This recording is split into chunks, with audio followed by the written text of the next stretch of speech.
And boom, boom, boom, we're live, everybody. This has been a painful going live. But hey, we are live. We are live. Sorry for any delay, everybody. Peter Clark here, Red TV in conversation. We are broadcasting across the internet right now. And a little technical difficulty there, but let's move on from that. We are live right now, and look at this. Look at the guest next to me. Look at that. Look what we're talking about here. I'm super pumped today. I had just a great opportunity to learn more about my guest today from one of our friends. I saw her on an interview with David Meltzer. If you don't know who that gentleman is, look him up. Fantastic guy. So I saw this beautiful person and soul, and I was like, I feel connected. I got to reach out to this person. I got to learn more about this person. So very, very excited about today. Thank you for joining us. Let's put up a couple things right now. First of all, here we go. We're live, everybody. Listen, if you like this, share it with your network, especially this interview and this conversation. Let's make sure we support the guest here and this amazing book that we're going to talk about. Let's make sure we do that. And hey, if you like what you see here, share it and like it with your network. And I so appreciate you being here more than you know, more than you know. If you're here for the first time, thanks for showing up. For those who are returning, you already know what's involved. You already know what's coming up. So I appreciate that very much as well. Listen, there's so much to talk about with my beautiful guest here. She is author of Rise Up, a new book, basically, Rise Up to Sit Down. A radical self-care can change the world. She's the founder of the global grassroots movement called Pandemic of Love. Okay, listen to the list. I mean, I can go on and on forever. She's a mindfulness teacher, community organizer, philanthropist, author, self-care activist, public speaker, former corporate executive, mother, wife, sister, daughter, friend, skater girl, mind ninja. And you know what? She doesn't talk about it a lot, but she's a musician. She's a musician, and she is one of the most sought after people right now with her new book out there. She's making the rounds on media. And you know what? With that being said, let me just give you a quick little introduction here, found on this beautiful, amazing show, Tamron Hall. She's just recently on Tamron Hall. And here's a little clip from that, and we'll come back to our guest. Here we go. After holding executive positions in corporate America for 20 years, Shelly Tygielski says she was miserable in her career, and even her faith had lost meaning. She was going through a divorce, and she says she needed a radical change. Shelly planned on following her lifelong passion, mindfulness and meditation. Then one day, everything went dark. Shelly's vision was suddenly gone. She was diagnosed with an inflammatory eye disease that can cause blindness. Fearing she would never see her son's face again, Shelly refused to let it stop her. In 2016, Shelly organized the largest mass meditation with a national sporting franchise and became a pioneer in meditation teaching, drawing thousands of people each year to her events. When the COVID-19 pandemic hit, Shelly had a simple idea: to show up for others and encourage others to do the same. She posted online looking for people who needed help and also those who could offer help. The next morning, Shelly woke up to hundreds of requests and matched those in need with people who could help them. The grassroots organization Pandemic of Love was born and has helped roughly 2 million families to date. And when Will and Grace star and activist Deborah Messing experienced Shelly's work firsthand, she was inspired to join forces to spread the word that showing up for others and achieving radical self-care is easier than you would think. I mean, what can I add to that? Can't add anything to that. I am so excited. Please, everybody, please welcome Shelly Tygielski. How are you? Hi, thank you so much for having me. Oh, Such an honor to be here. Oh, well, thank you for joining me and thank you for putting up with our little technical stuff there. We appreciate that. That's great to see you. Great to meet you. Again, I've done so much research now that I feel like I know you.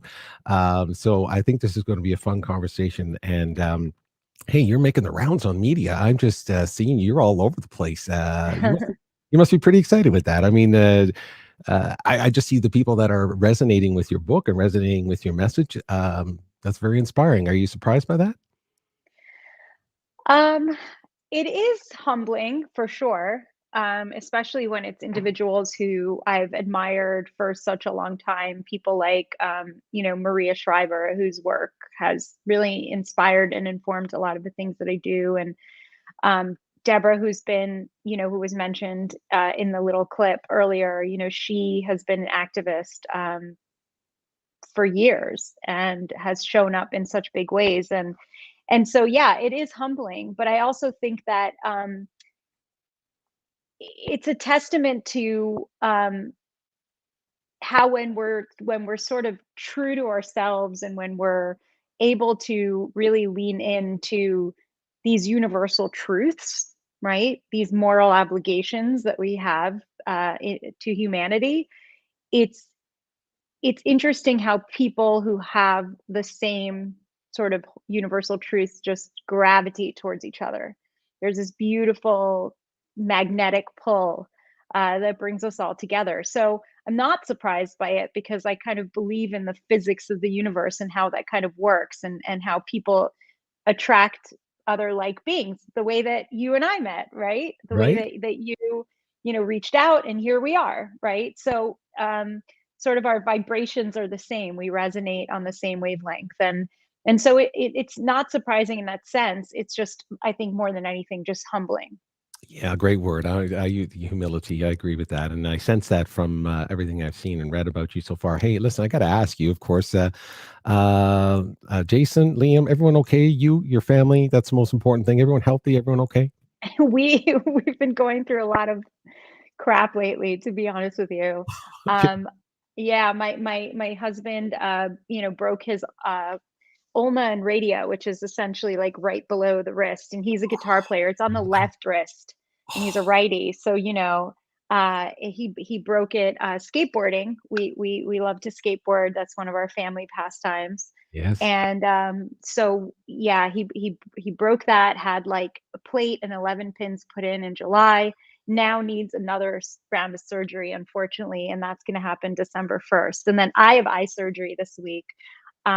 Thank God my son Liam is doing well. He's in college and studying really hard. He's learning studying on the track to become an engineer. And so I obviously can't help him with any of his stuff because it's beyond me. I don't even Uh, know half of the things that they're talking about or learning. oh no, hey, this is great though. I'm glad to hear he's safe and healthy and doing his thing. As a musician, believe me, half my soul just left my body hearing that I about know. the It's a wrist. And as a musician, that is overwhelming. So I send Yeah, positive vibes to him for sure. been very hard. Yeah, I get that completely. Um, and now you mentioned it, so I just want to. Well, there's so much to talk about in your book, and I want to. I was we didn't have time to actually have a conversation before we jumped in because of anyway the scheduling of the show. And so I was going to talk to you about that. I mean, there's so much to talk about. I need basically a Joe Rogan style. I need like 3-4 hours with you, but we don't have that. So you mentioned eye surgery and so on. Now you for those who don't know a little bit about the history of that, just Mhm. is this eye surgery now just something that's rudimentary for you right now, or is it something a little bit more serious? Or are you going everything going to be okay? Yeah, Well, first of all, everything's always going to be okay. good. So that let's start from that premise, right? Everything's always going to be okay. Everything's figure outable. Everything becomes sort of like a new starting point, a new reality that you sort of have to learn to live with, right, or coexist with. And so, I, as you probably know, I'm vision impaired in my left eye, and so I really only functionally use the right eye at this point. And so I'm going in for a routine procedure in my right eye to hopefully stave off any additional flare-ups or inflammation that can cause further vision loss. And so at this point, honestly, I've been dealing with it for almost 17 years, Yeah. 18 years. So it's gotten to the point where it's just like, oh, like I'm going in for a cleaning, for dental cleaning. Right? I So know it sounds normal for you, but I'll tell you, I mean, when I read that about that, and again, yeah, everybody, we're going to be touching on a whole bunch of subjects that's moving very sure. quickly here, but again, Shelly experienced, total vision loss, and please read. I mean, that's going to be in the book, and that'll just wake you up real quick. The reason why that resonates with me so much is that I'm super sensitive to people. I have my heart just aches for people that, whether it's blindness or deafness or these kinds of things that, especially, again, as a musician, as a person who's creative and does Yeah. these kinds of things, it overwhelms me. So when I heard your story about that, I mean, that was just, again, it was overwhelming, to say the least. So that's in the book. Listen, positive vibes for your upcoming Thank surgery. you. So everything's going to be okay. Like you said, everything's going to be okay. Here's where I want to go right away. I want to jump to your website, so that everyone knows that we're going to be talking about your book. So congratulations on the book, of course. Sit Thank Down you. and Rise Up. My gosh. I'm going to show the website right now. And as we go through the website, I want you just to kind of throw in a couple of one-liners about some of the things we're covering, because there's so many things in there, how people can connect with you, support you. The book is just one avenue, of course. But when you get the president of the United States calling you and saying, hey, keep up the good work, there's something going on. There's something going on really good here. So let's jump to this. I'm going to bring up the website here if I can. Let me just see if I can grab the website. And here we go. Because I want to show everybody all the things where they can connect with you, reach out to you, all these kinds of things here. So there it is, everybody. There's where you can get the book. Now it says pre-order, but the book is out. Look at this. I don't know if you have one of these. Yeah, it's actually officially out today. So that link will be changing momentarily. So Right. actually, if you order it today, it will ship to you from any online retailer in North America. Okay, fantastic. That's really, really good to know. Really, really good to know. Because I know I looked on the Canadian version. I'm based in Canada. On the Canadian version of Amazon, it is in pre-order form, right? So it's I think as of today, like you said, you can place the order and Yep. go from Yep. there. Here's some of the stuff we're going to be talking about. Yeah. Meditation is your gig. Pandemic of Love, which is unbelievable. That needs to be updated. I think it's more like $2,060 It million. is 2 million now. Yeah. Right? So lots of things going on there. Let me just scroll down through a little bit about Shelly. And the reason why I'm showing this, Shelly, and for everybody watching, there's so much information. I want you to go out and read and learn about Shelly and her story, and what she's doing. And we're going to touch on the book. We're going to touch on Pandemic of Love. We're going to touch on a couple other things here. Look, she's been everywhere, as we just talked about. Look at this. New York Times and CNN heroes, by the way. Kelly Clarkson. Now, you're a musician. I know you don't brag about that, but you are, because I have proof of that. I prove it. That must have been pretty cool to connect with a musician at her level, just as a musician, just Oh, people, yeah. right? She's fantastic, though. She's got such a larger than life personality and is really just so down to earth, I mean, Yeah. you don't feel like you're in the presence of somebody who has any airs about them, but just somebody who really truly loves what they're doing and, Yeah. is just showing up and fully living that. So that's really inspiring. It is so. No, you're surrounding yourself with great company here. Meditate, looking at daily meditations here with Shelly. Everybody, look, this I just want to show this, Shelly, because Yeah. again, a lot of people don't understand. There's way more to everything that you're Sure. doing. I'm going to go back down here. Let me pop over here real quick and show about the book itself. Let's go over Sure. here, and you'll see here, everybody, that the book is available Amazon, Barnes and Noble, Walmart, IndieBound. You can go to any of these sites. Make sure you pre-order these. Look at this. Look at this, Shelly. Again, I just wanted to bring it up to everybody watching this. I mean, Arianna Huffington, President Joe Biden, Arianna Huffington. I know you just had an interview with her as well. Yeah. Yeah. She's a good friend. She's just been fantastic and somebody again that's just been really inspiring and that I connected with on a corporate level, but also at a heart level. And she's the real deal. She really is. She's really been also very instrumental and helpful in getting me access to second opinions regarding my eyes. And she's just very one of the most generous human beings I've ever met. Oh, fantastic. Nominated. Here's the book being nominated for the Big Idea Book Club. I just learned more about that the other day, by the way. Yeah, pretty Very, very cool. cool concept. Very, very cool. So anytime you're mentioned, your book is being mentioned, or your philosophies and your ideas with Big Idea, I mean, that is wonderful. So congratulations on that. Listen, everybody, this is why I'm just clicking through here. Look, 𝗟𝗏 Messing. I mean, we're going to touch on that in a little bit. I have a clip of that as well. We can talk about. But Deborah, for anyone who may not know this, I mean, if you think of Will and Grace, this is who we're talking about here, the actress and activist. She really resonated with your messaging and really jumped on board. Again, a humbling feeling, I'm sure, and a kindred spirit, I think. Yeah, no, she's great. She actually, we do have so many interests in common, and like I said, she's the real deal as well. It's just really interesting because you have this like concept when you um think of somebody that's like a celebrity, and you think like this is what they're going to be like, and for better or for worse. And very often, you meet somebody in real life, and this has happened to me before, and I Sure. won't name the musician, but I specifically Oh, had this like musician that I no, was like, these are the hardest ones to hear as a musician. I know what you're yeah, saying. Go, I keep like going. really was like, man, this is the best band. I love their music so much. And I used to work with AEG Live. I used to do wellness activations and work with live events a lot. And this band was headlining the one of the music festivals that I was working on. And man, the lead singer was like such a jerk. Oh, And like, I mean, a real jerk, not like he was having a bad day jerk type of jerk, oh, but like really, like you couldn't even chalk it up to anything, oh, So I just was like really bummed. And now every time I hear their music, I'm kind of like, ugh. right. Like I have That's a different feeling about it. Sometimes I feel like it's maybe better to not meet somebody right. because you're just like, let me just keep them up on this pedestal.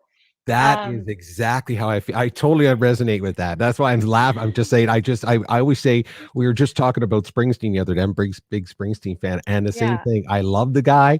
If I yeah, saw him, I'd have to let it go because I yeah. couldn't deal with knowing that I caught him at a bad moment or whatever, So totally relate to that. So no, it's nice to hear that Deborah is the real. I mean, I've watched a lot of her interviews, especially again on the activist part. I mean, Yeah, yeah, she is the real deal, like you said, when it comes to conviction and vision.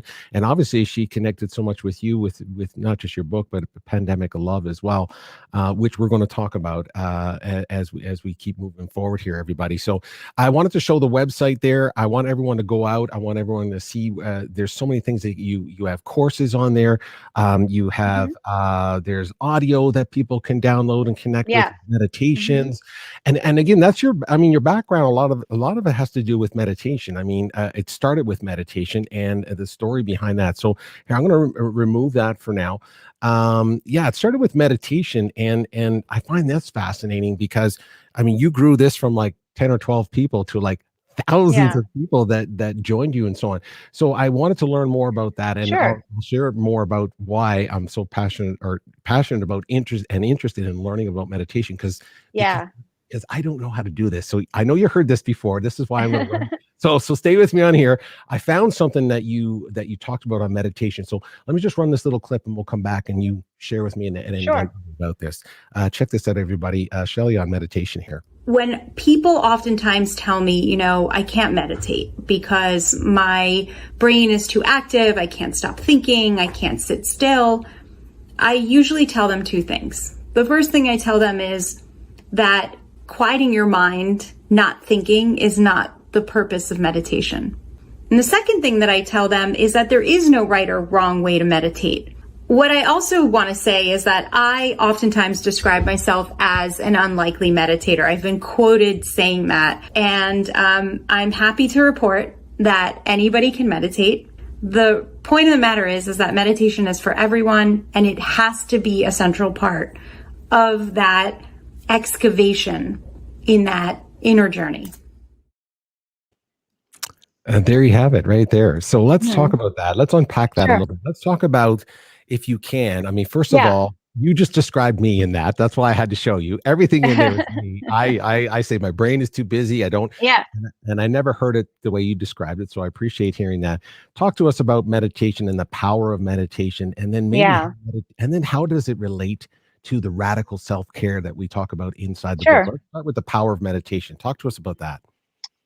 Well, so I've been, at this point, I've been meditating for over 2 decades. And I started learning how to meditate in graduate school. As I mentioned, I call myself an unlikely meditator. I grew up in a house that was culturally very Jewish, grew up as an Orthodox Jew. And so in my mind, I had the stigma associated with meditation, right? Just that you had to be Buddhist to meditate, or you had to sit in a certain position, or, you know, all of these sort of things, I think stories that we tell ourselves that are not necessarily true.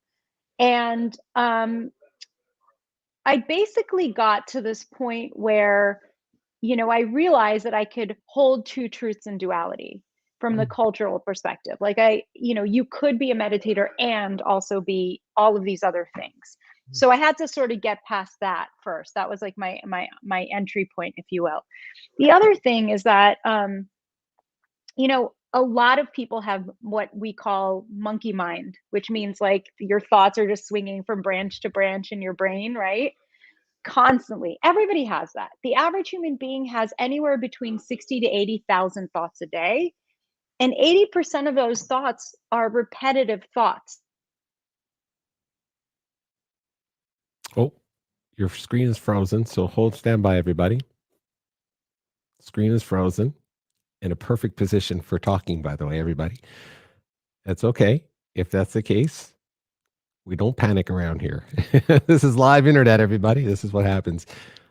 Shelly, I don't know if you can hear us, but we can't hear you, and your screen is frozen right this. There she is. Yeah. Yeah. I don't know Yeah. what happened there. Listen, you're a rock star. You hung in there. Okay, no, keep going. Keep going, please. Yeah, you're talking Yeah, about so I don't know where I cut off. you talked about the monkey swing and 80,000 thoughts and the repetitive. Yeah.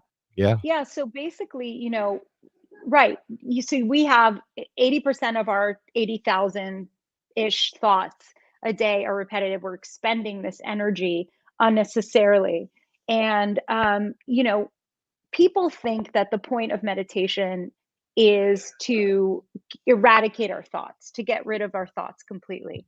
And that is never going to happen. Like, I don't even think if you're in a coma that you were able to do that. I don't care if you're the Dalai Lama. Yeah. You can meditate and completely be in silence and have no thoughts and just clear your mind.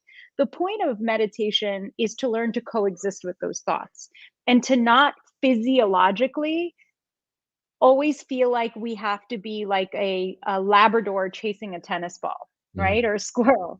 And to not feel like we need to react to every thought that arises, but rather we can actually pause and have this kind of matrix moment where we could choose how we want to respond. So, in other words, rather than reacting, which is sort of like a default mode and immediate, in that sacred pause, that very brief nanosecond, we can coexist, choose to respond. Or maybe not. And not responding is also a choice to respond, by the way. Doing Yeah. nothing is also a choice, right? Right. And not letting it sort of overtake our bodies or just take over everything, and our mind just starts running away with this tennis ball, and then we have to come back, and be like, well, where were we? Why did I walk into this room? Or Yeah. why did I miss the exit on the highway? Sort of like this autopilot that we're in all the time. And Yeah. so that's one thing. The other thing that I think is really important is people also seem to have this notion when I talk to them that meditation is about learning to get to this place of comfort.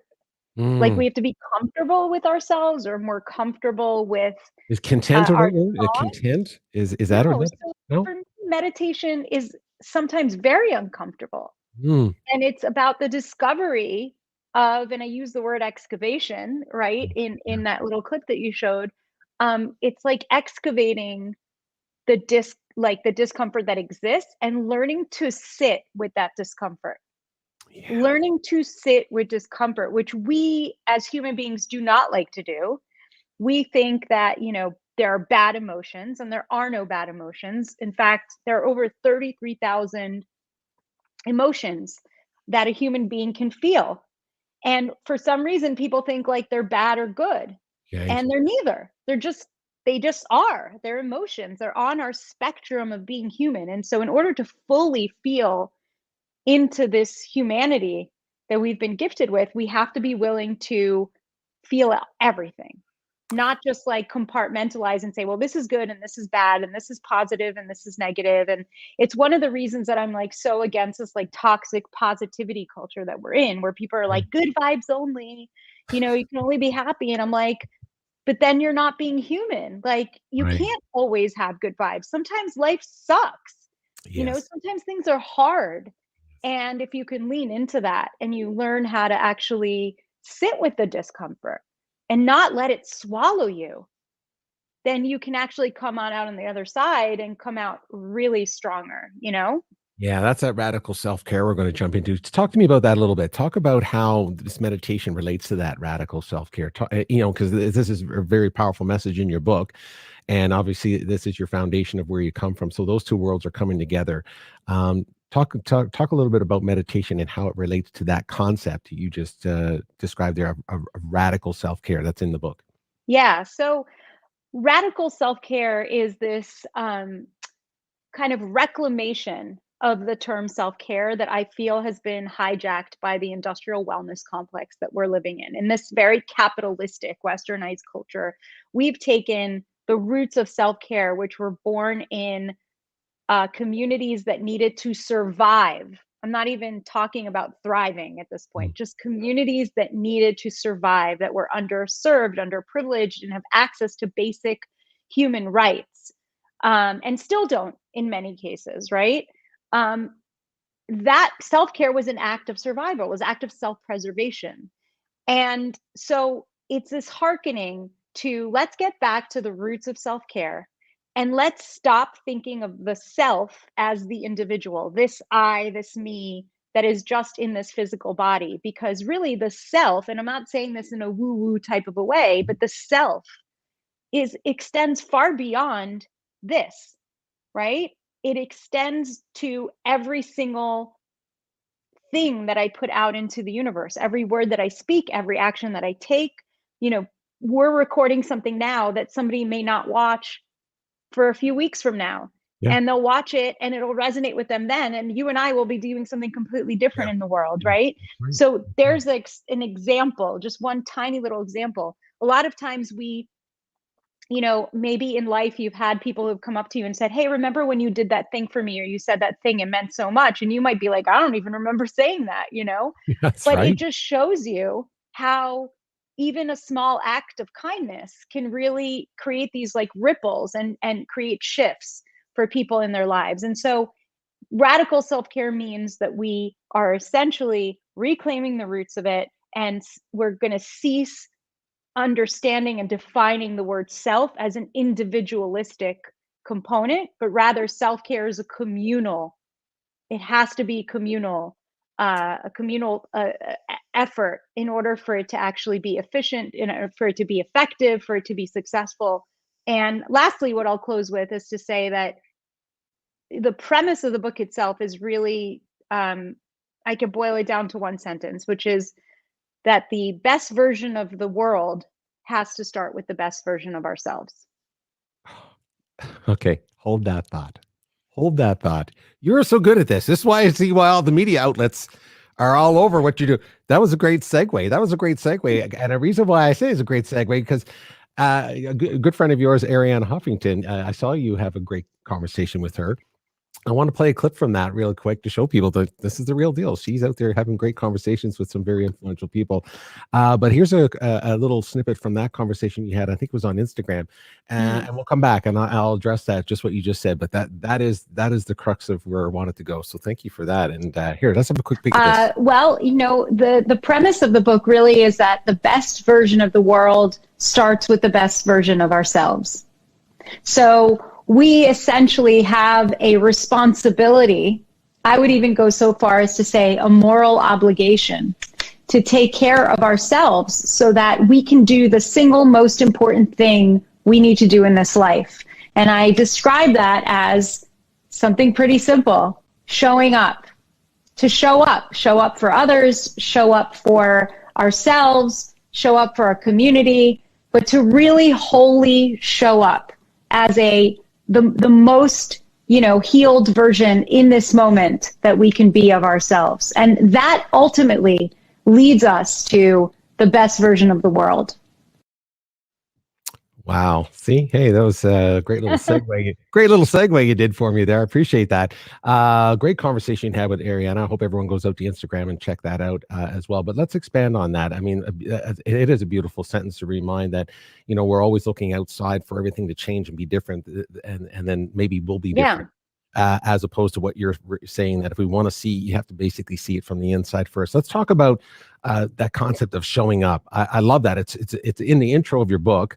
And here's the book, everybody, by the way. Make sure it's out. It's out right now. You can order it and everything like that. As you can see, I'm making all kinds of notes in here, which is fantastic. But showing up is one of them right away. And I just love there's 3 or 4 phrases in there. You just show up for your community, show up for yourself, show up for your family.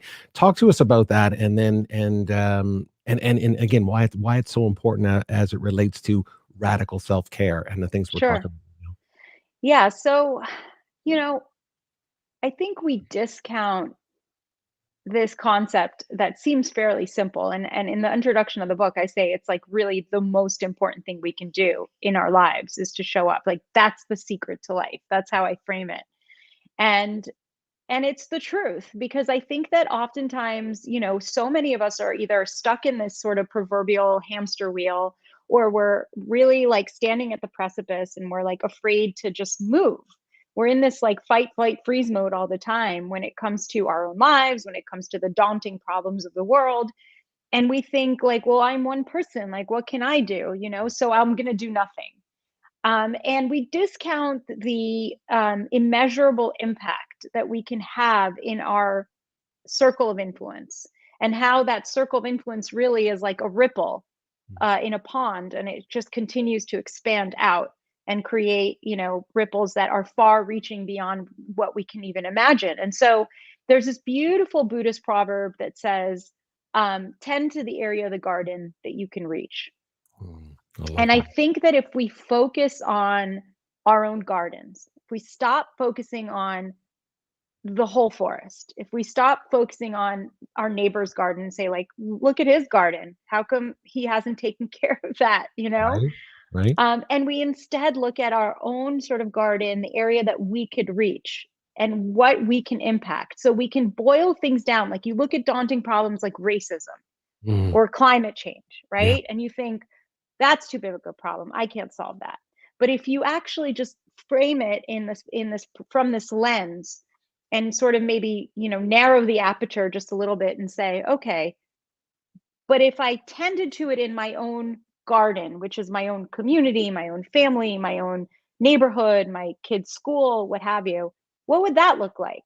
How can I, eradicate or end racism or contribute to the ending of racism in my circle of influence, in my garden? How can I help contribute to the effects, slowing down or ending the effects of climate change in my garden? And if we kind of frame it in that way, suddenly it seems doable. It doesn't feel as overwhelming, right? And it feels like we could do this. And so the next logical step is, well, then show up and do it. Don't just complain about what is wrong with this world, or what's wrong with your life, or what's wrong with this and that and the other person, but rather just say like, okay, identify what you're feeling. We talked about emotions. What am I feeling? Okay, this is what I'm feeling. I'm angry. I'm outraged. Understand and investigate why you're feeling that way. Nurture that feeling. And then from that place of like feeling this like acceptance for the way that you're feeling, you can then move beyond that, as opposed to just staying in place, which is what a lot of people normally do. But you can ask yourself, okay, I know that this happened. I'm feeling this way about it. What can I do about it? And I would even go so far as to say, like, the next question that really you should ask yourself is, and how do I come from a place of love? Because sometimes when we answer that question, especially if the feeling that we've identified is anger or outrage, is that what can I do about it? The answers aren't always so clear. So you have to make sure that they're sort of congruent with your values and morals, and that it's not illegal to do, right? You have to kind of like think about it and say, like, is this really coming from a place of love, or is it coming from a place of like anger and hatred and Right. and actually just not contributing in the way that I want to contribute to the world. And so that's sort of the evolution, I think, of showing up, and how we can really start again with the self, start with the Mhm. inner work, and Yes. then connect it to the outer world. Yeah, I saw an interview with you with Lee Harris. Fantastic, by the way. Great. Yeah. You talked about this, and it's funny you just brought it up. So that's why I wanted to ask you. You talked about the action. You talked about empathy, action, and love, and it really was talking about actually the story. And everybody listen. There's so many amazing stories, and you can find all of the podcasts, all of the interviews, everything that Kelly's ever done on our website. I know you Uh, really did your due diligence. Wow. well, I got much respect for your story and much respect for your time. So, no, thank you for saying that. No, and so I watched that, and you were telling the story about everybody. I mean, Shelly was kidnapped when she was like a child, 2 years old. Okay, so if that doesn't make you want to buy the book, I mean, I don't know what will. But so you were talking about that person who showed up and they risked basically their lives at that moment to make a decision. And you started talking about this empathy, action, and love. And I love the word empathy. I use it all the time. Mhm. And I follow people that are kind of resonating with that in business. One of a great friend of the show that's been on here before is 𝗂𝗏 𝘠𝗟. She is the chief heart officer Mhm. for VaynerMedia. And she Mhm. is one that just talks about empathy all the time. That's why I think you two should connect. I mean, Yeah, I've you heard guys her are name before, actually. yeah, you're synergistic. Trust me, you guys would just it'd be just out of hoot to see you guys sit down, have a glass of wine, and talk about this stuff. But carry down this subject of empathy, and you talked about action, and am I coming from love? Bring those three things together for me as it relates to again what's being talked about in the book right here about showing up. Yeah, well, so I mean, evolutionarily, right, biologically, we seek, or our reaction, our default reaction mode to a stressful situation usually is fight, flight, freeze. And empathy action is essentially, actually, the scientific term for empathy action is the tend and befriend. Oh, So there is a lot of scientific research about this already that's out there, and you can look at the tend and befriend, which is sort of the next wave of evolution beyond fight, flight, freeze. mhm, Where do we evolve from when we recognize that a situation is not a saber-toothed tiger chasing us, mhm. right? And because we respond to things as if that's exactly what's happening. And Yeah. as you know, that's like an overreaction to like 95% of things that are Ah, actually probably survival mode. 99%. Yeah, we were We go into survival mode. survival mode, Yeah, exactly. yeah. And so there is this ability to evolve beyond that survival mode and move into this tender befriend, which is the scientific terminology, but I call it empathy action. And that's the identification of like, okay, empathy means like it's very different than, it's different than sympathy, in that it's that I literally feel your pain, like I'm taking on the pain, and then Mm, I have compassion for that pain. I'm actually going to take the action is the compassion. Because you could be empathetic towards someone but not take any action, not yeah. have compassion for them. You can have sympathy for somebody, right? And not take any action. So it's really important that we understand that this is like two sides of that coin, is like, yes, you can have the empathy for somebody, but then be moved from that deep pain, Mm, that sympathetic pain that you're feeling for that individual or for that situation. And should move you to action, to showing up. And it should move you to doing that from a place of kindness and love and all the things that you want to see in the world, which may sound, again, like very lofty, or may sound very like hippie-ish. And people will say, oh, Shelly, you're such a hippie, like, I get peace and that. love. I get that. I And get it's like, whatever, man. Sure. Whatever floats your boat. I don't take that offense to that statement. I'll be proud to be a hippie. yeah. Um, because I really do believe, and I've seen and I've witnessed with my own eyes, especially in the last 2 years with the proliferation of and the growth of Pandemic of Love, how when we have empathy, when we're willing to take action and then therefore be proximate, right? Have proximity to people who are Yeah. very different than us, who we I, would in fact sometimes consider the other, mm, right? Because that's what society and the conditioning that we've been raised with has told us, that we can end up on the side of love, and we can recognize that we're not that different. And here in the US, I've seen that time and again across political divides that seem insurmountable, insurmountable. And people are like, no, it's never going to change. I hear that from so many people. And I'm like, but what are you doing to contribute to that change? Besides saying it's never going to change, you're not contributing to it. What are you actually doing to contribute to that change? And usually the answer is nothing. And so yeah. you're right. It can never change unless you do something about it, unless the action part is in there and the showing up part is there. Yeah, the action part. You said something that resonates with me deeply because I say this in conversation, not just here on the show, but when I'm just having conversations with my friends who obviously, like I said, would have a cup of whiskey. They were thinking, "Oh, well, Peter's got some stuff to say." But it's so true that we don't seem to care so much about things and have that empathy. But it's strange how quickly it shows up when it's right on your doorstep. So I know that for me personally, when I watch news, and I try not to, but you have to stay aware and Yeah. informed. When something happens, on the border of Syria, let's just as an example, and something happens in my neighborhood, I feel the same way. It doesn't. Yeah. Proximity is something that I think it's a mindset that when it's right in your doorstep, the ability to jump into action is there, obviously, because it feels so close and Yeah. something you can do.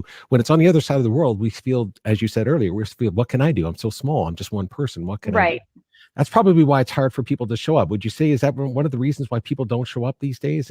Why is it so hard for people to actually do what you said, which is show up and do some action? What is that? Because I think that,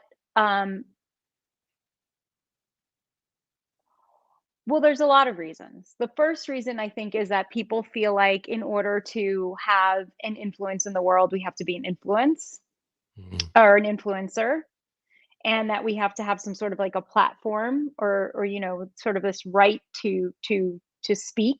That's one part of it. I think that we think too much about the end goal. Again, like something that seems insurmountable, like I'm going to end racism or I'm going to solve climate change or whatever the big kind of thing that you're looking to do is. And so it's very discouraging, right? You sort of like are in this moment where you pause and you're like, I don't know what to do because I don't think I could get there. And so I'm a really big fan of like telling people, you should basically build the plane as you learn to fly the plane. And I think Pandemic of Love, for example, um, is a perfect example of everything that we've been talking about. It started out from a place of despair for my own community, right? My own garden. I didn't think about, oh, I'm going to solve all the issues that people are having in the world, around the time of the onset of the pandemic. I thought to myself, wow, I'm really concerned about the people in my community who are, um, you know, not going to be able to put food in their fridge and feed their families, who rely on free lunch and breakfast for their children every single day, who are already barely making it to the end of every single week, and now are going to have no income whatsoever, no safety net. And I was just thinking about those families that were in my meditation community. That's it. I wasn't thinking beyond that. If I would have thought Yeah. beyond it, I would have thought, oh, let me get a whiteboard and I have to build this and I need to scale this up and I need to, Yeah. and then it would have taken me 10 months to build something and I would have missed the calling of the moment. I would have. So Wow. instead, I just said, this is how I'm feeling. What am I going to do about it? And how do I come from a place of love? Those three things. There you go. That empathy, action, love. And then I showed up. I was like, great. Okay, I have a solution. It's going to tend to my own community, and I put up the two links to forms, the Give Help and the Get Help form. It wasn't called Pandemic of Love at the beginning. It literally was just two forms, and I threw up like a 40-second video that explained what it was. And I just said, if you need help, fill out this form. And if you can give help with groceries or pay a utility bill or anything else, fill out this one and we'll just connect you. And there'll be a human connection. The donor and the recipient will have to connect on the phone or by text or however they decide or check off that they're comfortable connecting at a time of disconnection when we were social distancing and we couldn't connect.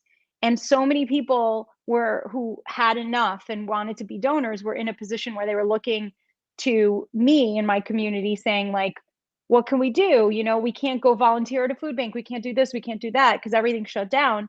So what can we do? And then people who were on the receiving end were like, we don't know what to do. You know, we're really lost. Nobody's helping us. Like it took a very long while for the government to step in here in the United States. And I would hardly call what they did really stepping in, to be honest with you, Well, you know, compared to a lot of countries. Yeah, in all defense, yeah, I could think it was a sticker shock with all of us. I mean, we were just kind of, everyone was a little bit in shock. I'm not defending any action on governments around the world. That's no doubt about that. But you provided something immediately where people can connect in this pandemic of love, which is a great segue. Listen, it's almost like I sent you the script. I didn't, by the way, just so you know, everybody. And we do have a guest here that's going to join us from Pandemic of Love. I'm seeing him in the green room. Can I get a nod? Are you okay for time, my fine guest? Yeah. Yes, he is. I love it because we started a little late today, everybody. But hey, let's talk about. You just brought up pandemic. Let's go right there. Another wonderful interview you just had with an unbelievable powerhouse, Maria Shriver. I mean, come on. When you're getting the love from people like that, you're on to something. So I'm excited for you. I mean, it's really cool. Let's jump to that real quick. You had a great conversation with Maria. I want to show a clip from that, which gives us a nice bridge to the pandemic of love. I think the beautiful thing about the infrastructure of Pandemic of Love is that it's not automated. And I just want to remind people that we're not a nonprofit. We're a nonprofit disruptor, which I'm incredibly proud of. And it's not a knock on nonprofits. We actually help to amplify a lot of times the missions of nonprofits that sometimes, you know, it takes them a while to like pivot. So we can be that, be there at the beginning part before they do. But, you know, the beautiful part about Pandemic of Love is that people have to connect. It's not just like this transactional thing. There is no middleman. There's no organization or bank account where you donate to something and then something goes out to somebody else. In order for two people to connect, they have to have a conversation and they have to feel seen and heard. And oftentimes it happens in both directions. So the donor winds up feeling uplifted, you know, just as much as the individual that was in need that got their phone bill paid or their, you know, help with their rent or groceries, you know, and it's just an incredible way for us to walk a mile in somebody's shoes and put on a different lens. I love that. Fantastic interview, by the way. Everyone go to Instagram, Maria Shriver. You can check out the full content. I think it's actually on your website as well, by the way. So everyone can go to Shelly's website. You mentioned something there that's it's a big deal to me because philanthropy. I've been working on the concept of a television network about philanthropy for many, many years. Yesterday, believe it or not, was National Philanthropy Day, which is recognized globally around the world, and the concept of philanthropy and giving back and making a difference. But you brought up something, this whole idea. It's in the book, by the way, everybody. It's in the book. Something really, really important that we want to talk about. I definitely want to talk about with you is this nonprofit disruptor. This idea of mutual aid versus conventional charity or philanthropy, if you will. Talk to us a little bit about that, because you just brought it up there. Pandemic of Love wasn't born of the idea of being conventional charity. It was born with this idea of people connecting with each other. Talk us through this nonprofit disruptor and that feeling that you have about this Pandemic of Love. Sure. Well, again, as we learned to fly the plane, as we were learning to build it, we didn't have this planned out. We didn't set out to say, like, you know, if we were Uber, like, we're going to be the disruptor in this industry, but rather it kind of worked out that way, where we realized, wait a minute, like, we're at a time where it's taking these big organizations that have been around, some of them for over a century, to pivot and to create systems that work to be able to help people right away that needed help like yesterday, that we were being more efficient and, more empathetic, quite frankly, and that we had a lot of less red tape. And we were able to really create these like bridges for people, these boosts to get them to the point where they were either like at a reset mode, to get them back to zero, or get them to a point where they were able to wait on, or they didn't have to wait on because the nonprofit finally got their act together and could help them, in their community. Right. So we became like sort of that gap filler, if you will, for the nonprofits. And what we realized is that, especially as the pandemic was going on, like as if that was enough, people were dealing with fires, and they were dealing with hurricanes, and they were dealing with, winter storms and all of these other issues compounding that. So like they were already suffering on top of suffering on top of suffering. And time and again, we were able to immediately show up and mobilize local communities and then national communities to actually help people quickly and immediately, like within hours of a situation occurring. And so Forbes actually was the one who first called us nonprofit disruptor. And I was like, I like that. That's great. That's exactly what we are. And I'm going to just hijack that term. I was just going to say to all the nonprofits and charities, don't be sending Shelly any emails. It was Forbes who did it. But hey, that's but it's exactly what I said to Maria. Like it's not a knock on nonprofits. We work with nonprofits. We're a partner to them. Many of them finally have realized, I think in the last 2 years, whereas they were like afraid of mutual aid, or they thought it was like this thing that was going to go away, or it was a trend, they finally realized, wait a minute, like what is this thing that is this alternative way of giving that is eating into our income, if you will, and how do we embrace it, and how do we even, in many cases, incorporate it into the way that we give so that we could be more efficient in giving. So I really actually think there's like a beautiful partnership to be had, and we've proven that partnership can actually work. Yeah, I think, listen, I want to bring it up just to make sure everyone kind of gets a feel for what we're talking about here. This is the website, everybody, right now. 𝗏𝗏𝗃𝗏𝗏 is where you can go out and again, you made it very simple. Again, it's not set up as a nonprofit. Everybody, there's no cash being flown through that flows through here. Nothing of that nature. It's really, again, you see the two boxes here. I need help and I want help, and that's what you're talking about. That gap, is that right, Shelly? Yeah, exactly. It's so simple. It's as simple as it looks. And I kind of feel like we've overcomplicated so many things in this world.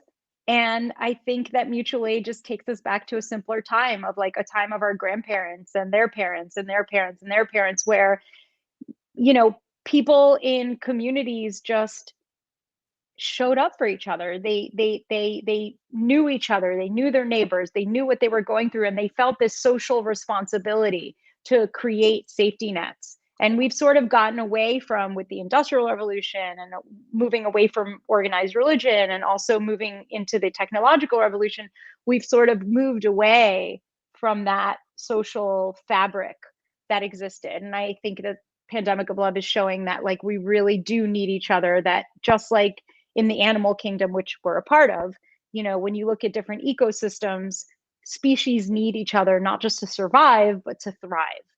And so if we stop thinking about like Darwinian theory as just survival of the fittest, which was just like one little line that got hijacked by capitalists, and we start thinking about really the cooperation for thriving that has to exist, that's pretty incredible.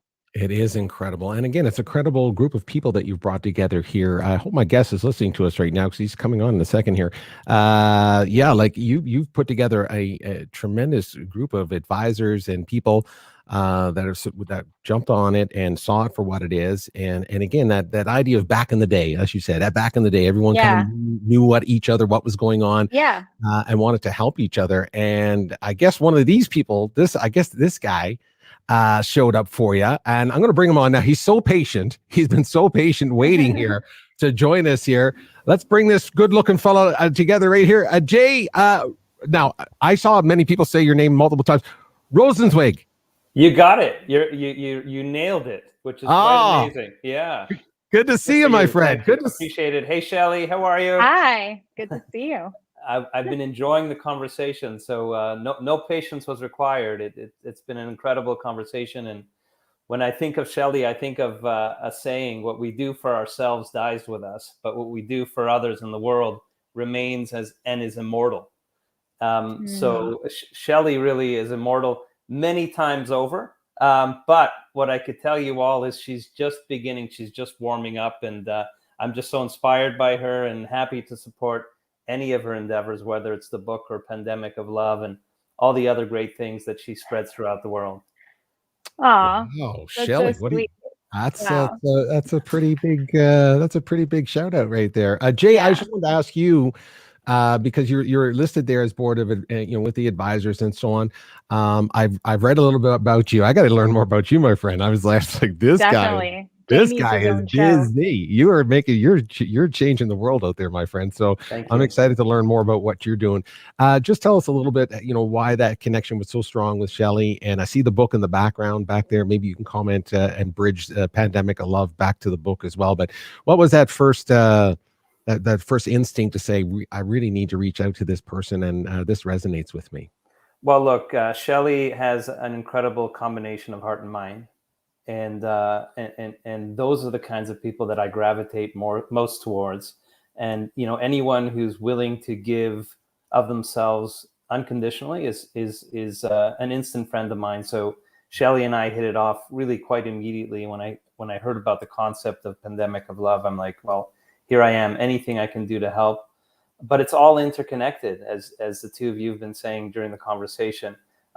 We learn from the book about the importance of transforming ourselves and really transforming the world from the inside.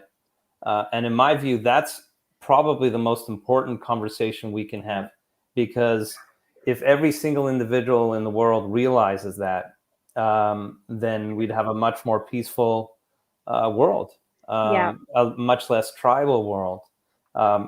So many people are caught up in accumulating possessions, accumulating materialism. We talked about even the physical body being only one aspect of really who we are. It's not the essence of who we are. And if we truly understood that, and worked on our own inner engineering, we'd be able to transform the world. And we need more and more people like Shelly really preaching the gospel, if you will, and I say that, of course, metaphorically, about the importance of really working on your inner engineering, because a lot of people ignore that, and they're always focused on the external, and we need, it's time that we put a stop to that and encourage people to really dive into what's essential. Yeah, Shelly, what's some of your thoughts on that? Well, Jay is somebody who definitely is the embodiment of showing up. He really just showed up in my life and was like, I'm here. What do you need? What can I do? How can I help? And there was no sort of like tit for tat, like, I'm going to do this if you do this for me. It was sort of this recognition of like, this is something really unique and special that we can continue to grow, and that, could really be the burgeoning of something completely different. And it's this, again, heart-centered approach, as he was saying, this heart-centered leadership, I think, that ultimately is really what we need more of in this world today. When you look at some of the wealthiest people in the world right now, you don't look at them and say like, oh, that person is a very compassionate human being. You kind of have a lot of other choice words when you think about them. And certainly they're hardworking and they're smart and they're all of these things for sure. But compassionate is usually not the one thing that kind of comes to mind, or heart-centered. And so I think that really that's the root of where we need to get back to, not just in the corporate world, but also obviously politically, because I think we've fallen so far away from that as well. And ultimately, that's really going to be the only fabric, the only solution, if you will, that's going to repair the world. which needs a lot of repairing. So I people agree. like Jay, who show up and who put their money where their mouth is, and put their effort and their weight where they see that there are issues in this world, rather than just complaining about it, are definitely the people. And it harkens back to, Peter, the beginning of this conversation that we had with, like, when people just gravitate towards each other, like people who have very similar vibrations and sort of like energetically and are on the same wavelength, and are people who are like looking at solutions. They're not just looking at the problems and just standing around this like pit of problems and saying, well, here we are, here's where we've gotten to, but rather are like the people that are thinking, okay, what do we do now? And how can we solve these really insurmountable, sometimes seemingly insurmountable problems, knowing that the only way to do it is together, that we need to rely on each other to do it, and we can't go at it alone. One of the things that Shelly mentioned resonated with me in terms of really doing what you can. I remember back in law school asking my mentor, what is it that we can really do in a world that's often so cynical and even indifferent? And he encouraged me to think of the words of the great sage Maimonides, who encourages us to look at the world as if it is half good and it is half evil. And if you look at it in that way, then one good deed could tip the scales to good. So if you think about it in that way, we all have a cosmic opportunity. And I tell this to my children now, whether it be calling a grandparent to say hello, or helping someone to cross the street, or helping a friend with homework. Each and every one of us has a cosmic opportunity to tip the scales from evil to good. So no one is immune from helping and doing good in the world. And if we accumulate all of these good deeds, we'll be way past 51% and hopefully gradually, steadily climbing to that 100% good all across our planet. I love that. And Shelly, thank you for bringing up a subject that I was going to bring it up again. That we need 5 hours to chat about this, but you brought up leadership. And Jay, I mean, you're after researching just a little bit about you, just scratching the surface. I mean, you are a voice in leadership right now in the business community. That speaking language that's very similar to what's in this book and everything that we've been talking about so far. So if I may, in the background there, let's talk about the book. I mean, we really want to celebrate this book. Shelly has written something that I think we're seeing it's resonating with people in all sectors, whether it's entertainment, media, but it's also in business and so on. As a business leader yourself, as a business person, talk to me a little bit about what you want people to pull from this book, that the essence of some of the things that we talked about: empathy, action, compassion, maybe even a nonprofit, how profits and nonprofits can kind of come together. What do you want leaders to pull from this beautiful book from Shelly? Well, what I could tell you is, and we all know this, there's a pent-up mental health crisis happening as we speak, a pandemic, if you will, as a result of all that the world has been through over the last year or two. So we need to be very, very attuned to that. Now that's the negative piece. On the positive side, I can tell you that based on my experience, including in the corporate world, more than ever, business leaders and companies are understanding the very real nature of mental illness and mental vulnerability, and the importance of paying attention to that in the same way as someone who may fall ill with the flu and not be able to come into work.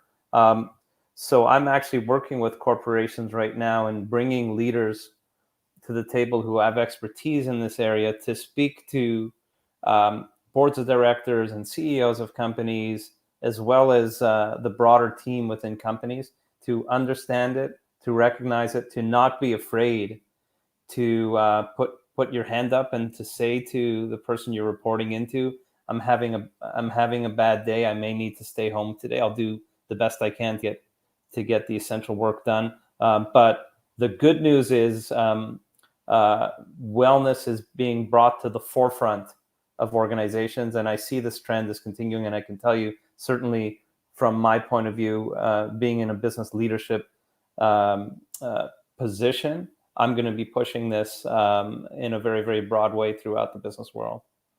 Fantastic. Shelly, that must be some, I guess, music to your ears, you know, to think that it would find its way into the business community where we probably need it most, where we need that glue between our societies, our governments, and then the for-profit sector as well, to kind of work with nonprofit and all of those worlds come together. Yeah. I mean, listen, I spent 20 years in the corporate world. You know, the last position that I had was as a CEO of a company with 2,400 employees in 14 markets. So I completely understand and saw this trend coming, and also, you know, would meditate with my own departments while I was, you know, a leader, an executive leader in that space. And so I saw it back then, and I knew that, you know, this is a space that absolutely needs it, and that it's also a space where, you know, like good work, like if you're a productive person, the reward for productivity seems to be more work. And that's like a really bad thing that needs to completely shift. And I think what we're realizing is that the way that it's being taught today, which is great, because I think initially when corporations grabbed onto mindfulness, it was sort of like, let's give our employees temporary relief and help them be more productive and efficient, as opposed to like, let's really help them create this paradigm shift in their life where they can feel more balanced and feel less triggered and feel like they really want to be present when they're at work.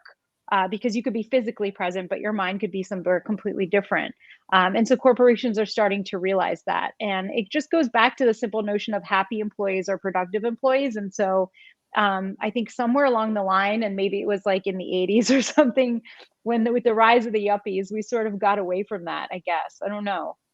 But Shelly's right. Shelly's right. There's a business case to be had for having a healthy and wellness-driven culture, because people will be much more motivated to achieve. By the way, Shelly, like I know of cases of high performers who just kept getting more and more work piled on them, who slowed down because it's like, I don't want to do too good a job because like I'll be buried all weekend, every single weekend. So there's actually a business and productivity case to be had for understanding the importance of wellness, physical and mental. Yeah. Wow, Jay, that sounds like a show, my friend. I think we need to... Let's do it. Let's do it. I think it sounds like a show. Wellness. You know where to find me. I do now. Listen, my friend, would you stick around? I hope you can stick around. Like, just I'm going to throw you back in the green room, but if you have to go, but if you can stick around, I'd love to chat with you when we're all finished up here and stuff. And I love the fact that you, again, are speaking the language of the bridge between the great things that Shelly is talking about in this book. But sometimes, and I say this with all due respect, sometimes this stuff gets lost with leaders thinking that, oh, this is kind of soft, this is fluffy stuff, this is not what I need right now. I need sales, revenue, I need all of that stuff. But the fact that you're out there and you just said it, there's actually a business case for it. There's a business case for health and wellness and employees, Jay. I just so appreciate that you're being an advocate for that and a voice out there. And Shelly, I'm thinking you're feeling the same way, right? Yeah, definitely. I think we can modify the premise of the book to say that the best company starts with the best version of the leader that's running that company, and like everybody that is, sort of falls underneath them. So it's really the same premise. The best version of the world, the best version of the company, the best version of you as a parent, the best version of you as a community leader starts with the best version of yourself. There you go. There's that phrase again. Had to put it up there. We had to show what was going on. Jay, my friend, please stick around. I so appreciate you being here. Thank you. We're going to have that conversation. We need to bridge this. It's interesting. Again, it's a regular conversation for myself, only because it is top of mind with business leaders and people in philanthropy, nonprofit, but also on the for-profit side, where we need to bridge these conversations. We can't always be looking to government. We can't always be looking to the nonprofit or the profit. We need to bring it all together. But having leaders out there like you, we appreciate that. So thank you for joining us here today, my fine friend. Please stick around. I'm going to put him right back there. And look, how cool is that guy to have on your team? I mean, that's an amazing. He's so great. It's an amazing conversation. Appreciate that. Listen, I have been speaking with you for so long now. I hope you can hang in there because I want people to get to know you a little tiny bit more. I'm going to run a couple. Do you have a couple more minutes for me? Tell me you do. I have 4 minutes. You have 4 minutes. Yeah, I have to jump on another call. She has 4 minutes, everybody. She got 4 minutes now. I got to look and say, what do I do in 4 minutes now? I have to ask these questions, and that's what I have to do. I have to ask these couple questions to you. Again, I've read so much about you, Shelly. I so appreciate just all the things that you're doing and so on. I've learned so much about your journey, and again, everybody, you can find it in the book. You can learn way more about. Person who lost their sight at one time, a person who was kidnapped at one time, grew up. This book is just full of stories, and will just take you down a path of, again, self-care, radical self-care, and you'll find it inside. Amazing journey to date. What are you most proud of about your journey to date? What are you most proud of? Well, when I sit back and just think about, I guess the individual acts of kindness that were directly or indirectly influenced or inspired by my actions, that makes me proud. That makes me really proud because I think it also proves to my son, who is 19 now, and I say to him all the time, like, one person can change the world, and he's like, no, they can't. Now he's like, now there's proof the fact that, like, you could really just be one person and do one thing, and it can really create this global impact. So that really is, I think it's just an accumulation of all the little things that make me proud. Yeah, fantastic. Again, it can be dark out there sometimes. There's no doubt about it. We just talked about it, mental health and awareness and wellness, all these things. It can be pretty dark out there. But you speak to leaders all over the world. And I know that you are a very hopeful and an optimistic person. You said it when we were talking about your eye surgery. You're saying, first of all, let's start with everything's going to be okay. So you started with that. Let's talk about, I think your picture might be frozen. Are you still there? Oh, she might be frozen, everybody, just so you know. There she is. Everything's okay. It's dark out there. I want to ask you this. What keeps you hopeful, optimistic these days? What keeps you hopeful and optimistic? I don't think I've ever not been hopeful and optimistic. It's just the nature of who I am.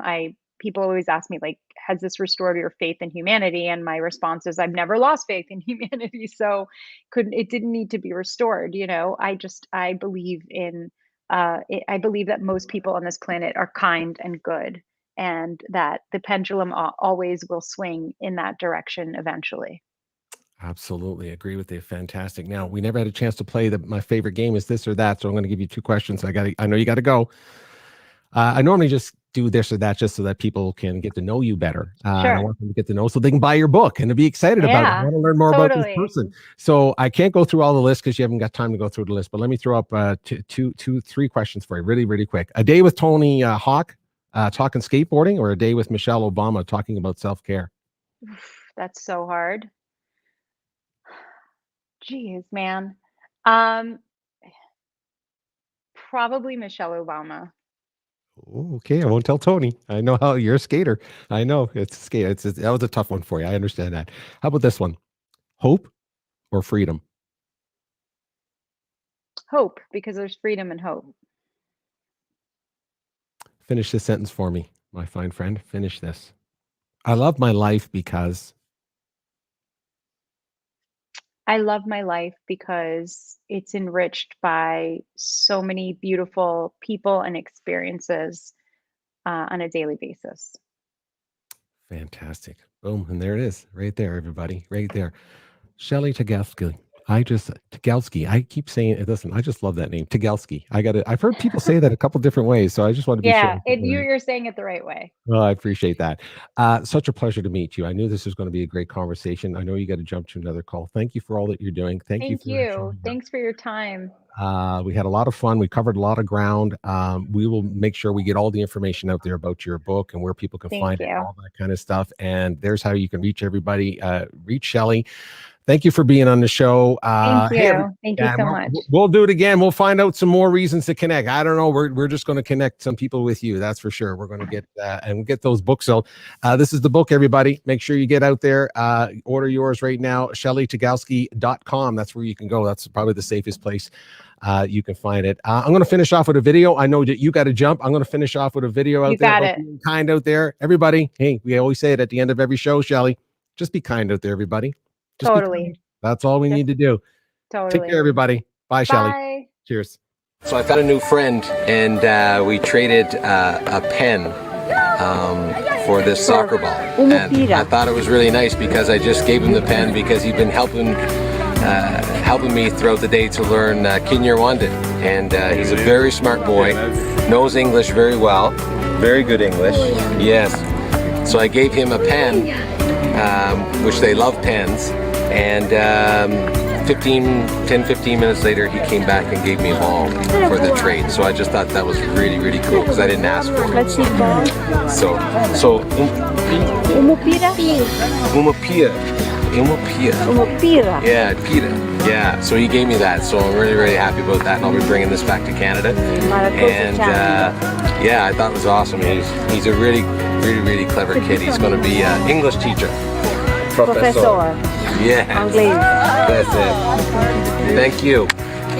Thank you.